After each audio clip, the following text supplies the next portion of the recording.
লোকে যে আমাকে এতটা বিশ্বাস করে এই অর্ডারটা না আসলে হয়তো আমি জানতেই পারতাম না। এই অর্ডারটা আমার কাছে 14 তারিখ আসে আর ডেলিভারি দেওয়ার কথা ছিল 20 তারিখে। তো অর্ডারটা পেয়ে আমি ফার্স্টে না করে দিই, কারণ আমার 16 তারিখ থেকে 20 তারিখে আমার টানা পরীক্ষা। তো এই পরীক্ষার মাঝে আমি অর্ডারটা কী করে করবো সেটাই বুঝতে পারি না। তোমরা তো মানে ভাবতেই পারো যে কেন আমি অর্ডারটা নেবো না, কেন না করছিলাম।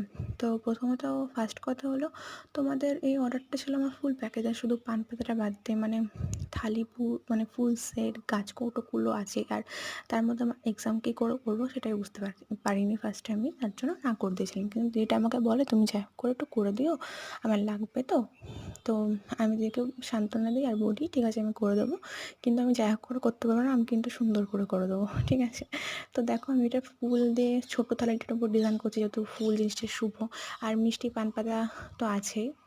ডিজাইনটা আমরা কালকে শর্টসে অবশ্যই দেখে নিও, সুন্দর লাগবে। এই ডিজাইনটা কেমন লাগছে অবশ্যই জানিও কিন্তু।